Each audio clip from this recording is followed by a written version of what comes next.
Assalamualaikum warahmatullahi wabarakatuh.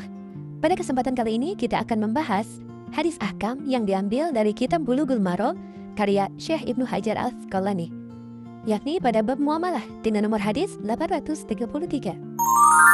An Abi Hurairah radhiyallahu anhu qala naha Rasulullah sallallahu alaihi wasallam ay yabi'a hadirun libari wala tanajashu wala yabi'ur rajulu ala bai'i ahih wala yahtubu ala hitbatin ahih wala tus'alul mar'atu talaq uhtiha litakfa'a ma fi ina'iha muttafaq alaih wali muslimin. Dari Abu Hurairah radhiyallahu an, dia berkata Rasulullah sallallahu alaihi wasallam melarang orang kota menjual barang dagangannya kepada orang desa, dan janganlah kalian melakukan jual beli dengan sistem an-najashi. Serta janganlah seseorang menjual barang yang sudah dijual oleh saudaranya kepada orang lain, serta janganlah salah seorang meminang atas pinangan saudaranya, dan janganlah seorang perempuan meminta menceraikan saudarinya agar ia menjadi gantinya.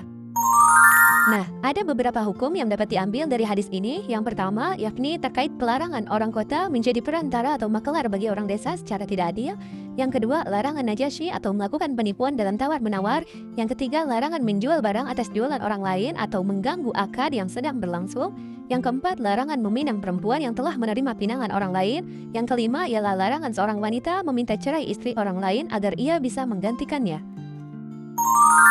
Baik, selanjutnya mari kita bahas dari poin pertama, yakni terkait orang kota tidak boleh menjadi perantara makelar yang menjualkan barang milik orang desa dengan tujuan menahan barang itu agar tidak dijual langsung di pasar, sehingga dia bisa menaikkan harga. Tujuan larangan ini adalah menghindari penipuan harga pasar dan eksploitasi pedagang desa.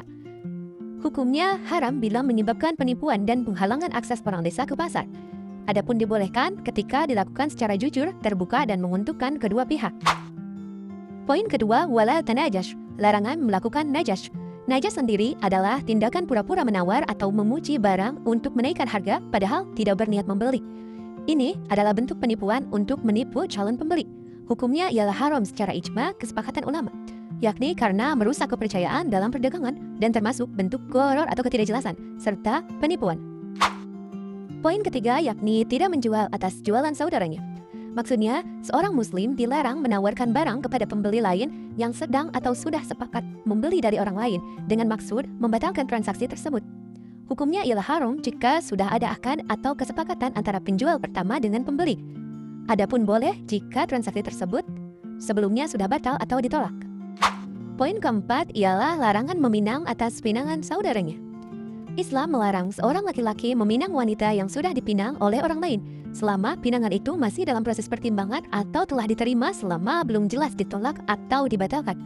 Tujuan larangan itu sendiri ialah untuk menjaga ukhuwah persaudaraan antara sesama muslim, yang selanjutnya menghindari permusuhan dan kecemburuan sosial, serta menjaga kehormatan dan perasaan pihak yang sudah lebih dulu meminang. Nah, pelarangan terakhir dalam hadis ini ialah Rasulullah SAW melarang seorang wanita meminta seorang pria menceraikan istrinya agar ia bisa menikah dengannya sebagai penggantinya.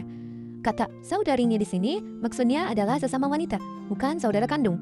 Maksudnya ialah merebut tempat kasih sayang dan hak istri yang sah, seolah-olah ia ingin menyingkirkan wanita itu dari rumah tangga tersebut. Adapun tujuan larangan ini ialah menjaga keutuhan rumah tangga, mencegah kezaliman terhadap istri pertama, yang terakhir ialah menghindari kerusakan sosial dan permusuhan antar wanita. Hukumnya sendiri ialah haram karena menimbulkan kezaliman, perpecahan, dan persaingan tidak sehat. Meskipun poligami dibolehkan dalam Islam, cara mencapainya haruslah sesuai dengan adab dan tanpa merusak rumah tangga orang lain. Nah, banyak sekali hikmah yang dapat kita ambil dari hadis ini. Yang pertama ialah terkait mencegah kejujuran dalam jual beli dan menghindari penipuan. Yang kedua, mencegah konflik dan permusuhan antar sesama. Yang ketiga, menghargai hak dan usaha orang lain. Selanjutnya, melindungi keutuhan rumah tangga serta menanamkan etika dan adab dalam bermuamalah. Sekian yang dapat saya sampaikan. Terima kasih atas perhatiannya. Saya Ayu Fitriani pamit undur diri. Wassalamualaikum warahmatullahi wabarakatuh.